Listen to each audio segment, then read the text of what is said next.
Bom dia com Deus, queridos. Vamos dar continuidade ao nosso estudo do Evangelho de Mateus, hoje nos versos 3 ao verso 14 de Mateus 24, que demos início ontem, o grande sermão profético de Jesus. Vamos ler o texto, como de costume, e após a leitura do texto, faremos a reflexão ponto a ponto. No Monte das Oliveiras achava-se Jesus assentado, quando se aproximaram dele os discípulos, em particular, e lhe pediram: dize-nos quando sucederão estas coisas, que sinal haverá da tua vinda e da consumação do século? E ele lhes respondeu: vede que ninguém vos engane, porque virão muitos em meu nome, dizendo: eu sou o Cristo, e enganarão a muitos. E certamente ouvireis falar de guerras e rumores de guerras. Vede, não vos assusteis, porque é necessário assim acontecer, mas ainda não é o fim. Porquanto se levantará nação contra nação, reino contra reino, e haverá fomes e terremotos em vários lugares. Tudo isto é o princípio das dores. Então sereis atribulados e vos matarão. Sereis odiados de todas as nações por causa do meu nome. Nesse tempo, muitos hão de se escandalizar, trair e odiar uns aos outros. Levantar-se-ão muitos falsos profetas e enganarão a muitos. E por se multiplicar a iniquidade, o amor se esfriará de quase todos. Aquele, porém, que perseverar até o fim, esse será salvo. E será pregado este evangelho do reino por todo o mundo, para testemunho a todas as nações, então virá o fim. Muito bem. Queridos, os capítulos 24 e 25 registram o último dos 5 sermões que Jesus pregou.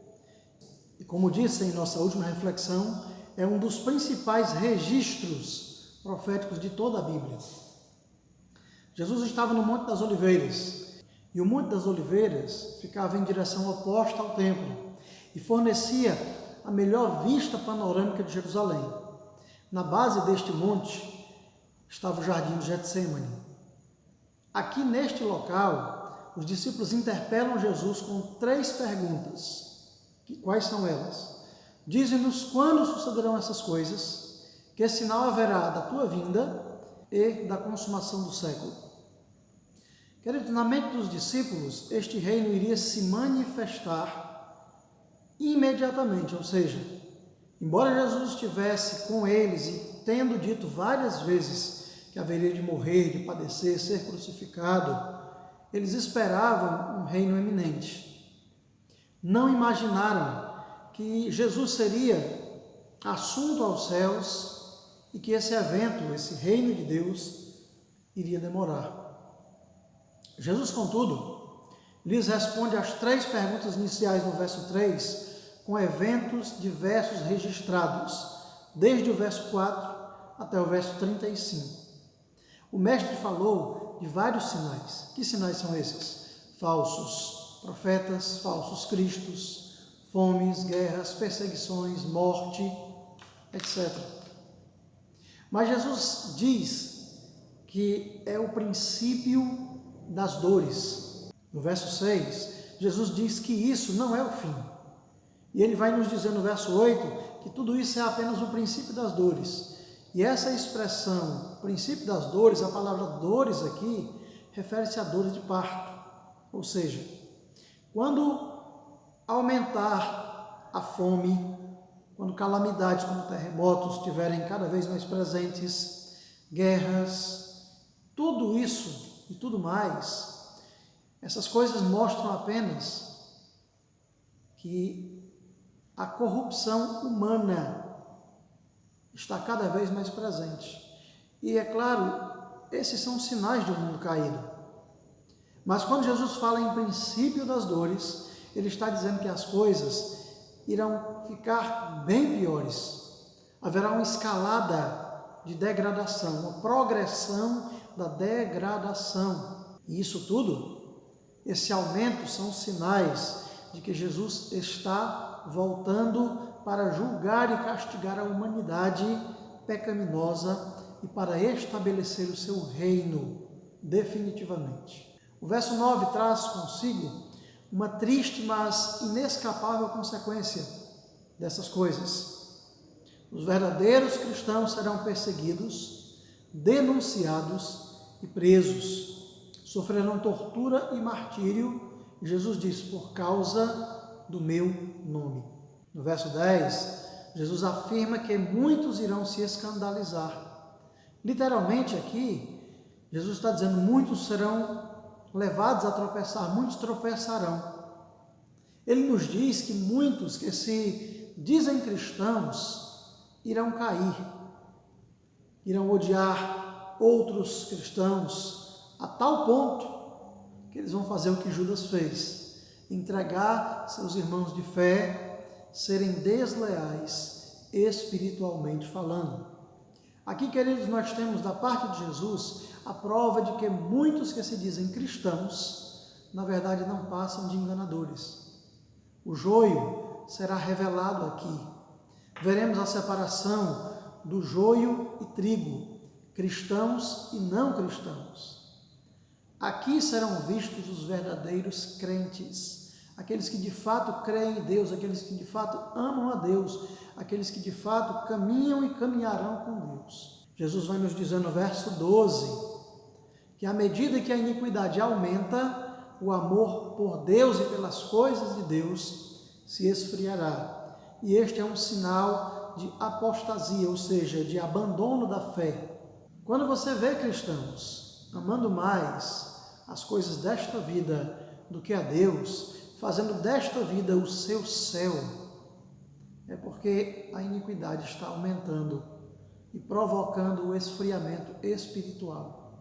Vemos cristãos, queridos, tolerantes demais com as coisas dos ímpios. Vemos cristãos engajados, assim, freneticamente pela política.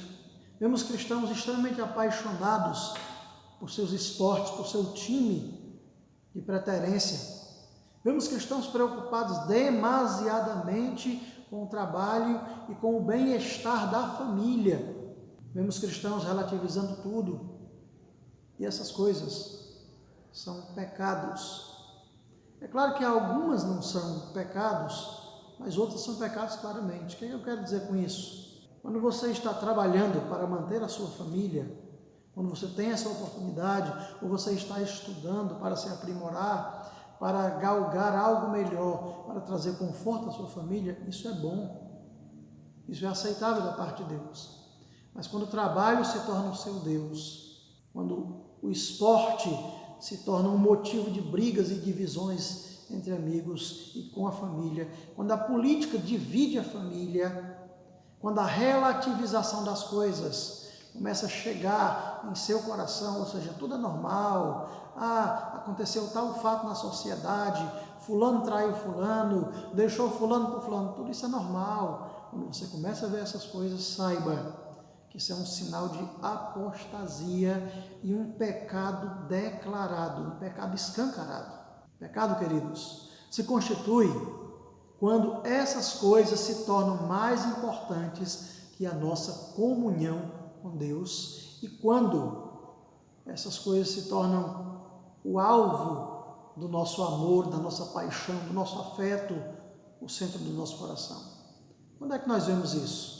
Quando nós passamos a trocar o certo pelo errado. Nas palavras do profeta Isaías 5:20 diz assim: ai dos que ao mal chamam bem e ao bem mal, que fazem das trevas luz e da luz trevas, e fazem do amargo doce e do doce amargo. Ai dos que são sábios a seus próprios olhos e prudentes diante de si mesmos. Isaías 5, versos 20 e verso 21. Queridos, quando o nosso amor a estas coisas nos leva a calar diante do erro, ou negar os princípios bíblicos, ou até defender o erro, quando começamos a pensar que tudo é normal e começamos a defender o que Deus condena veementemente em sua palavra, tudo isso é sinal de apostasia.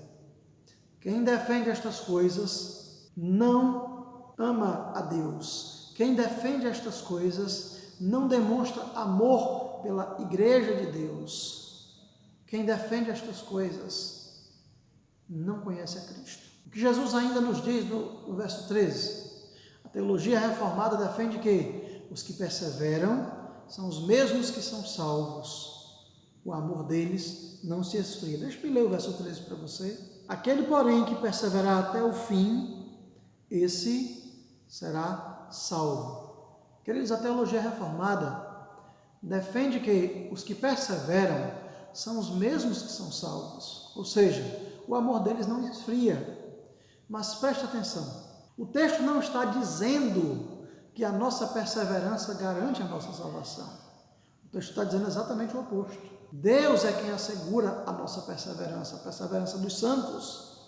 Os verdadeiros cristãos são guiados pelo poder de Deus. Pastor, como é que você pode asseverar ou declarar isso? É muito simples. Olhe para a palavra de Deus, olhe para 1 Pedro, capítulo 1, versos 3 a verso 5. Deixa eu ler para você.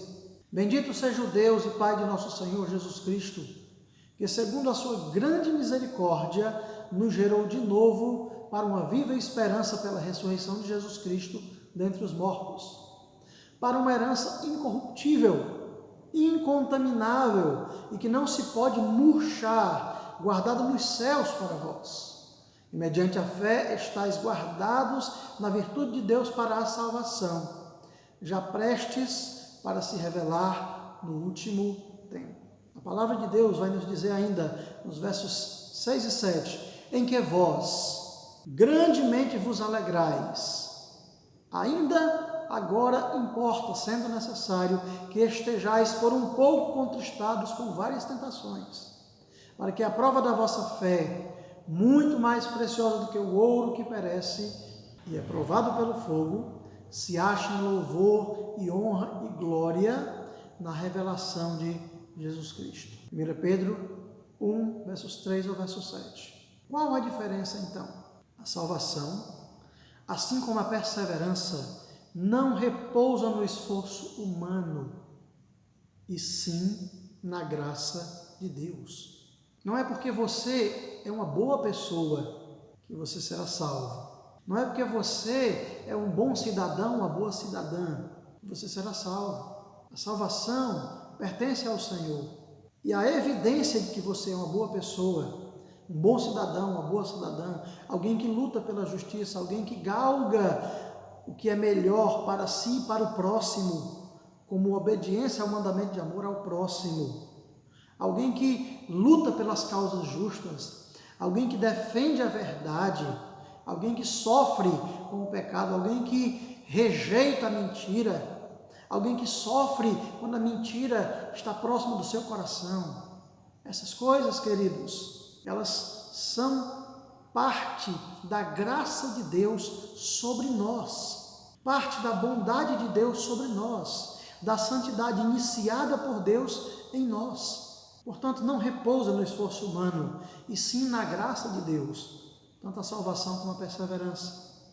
Finalmente, no verso 14, Jesus nos mostra que a verdadeira igreja, os verdadeiros cristãos, não se intimidam com as circunstâncias adversas. À medida que as coisas pioram, à medida que a perseguição aumenta, à medida que os males se aproximam e tomam conta da sociedade, à medida que as coisas se intensificam mais para o mal, os verdadeiros discípulos de Jesus permanecem partilhando o evangelho da salvação. Eles permanecem confiando em Deus e levando as pessoas à presença de Deus. Queridos, eu quero trazer uma aplicação para as nossas vidas desta meditação.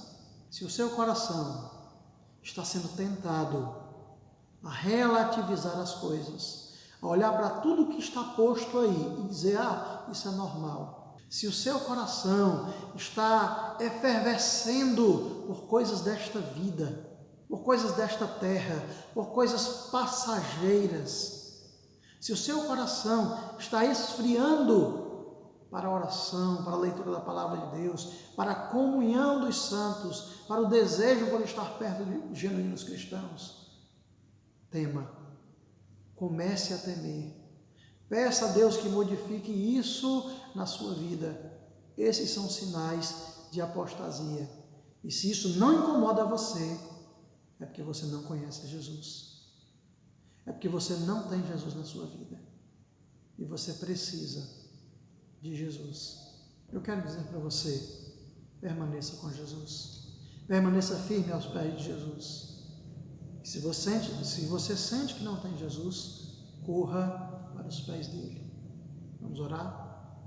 Senhor bondoso, obrigado por esta reflexão da tua palavra, que ela possa fazer morada em nossos corações, no meu coração, no coração do meu querido irmão e irmã que acompanha esta reflexão pela rede social.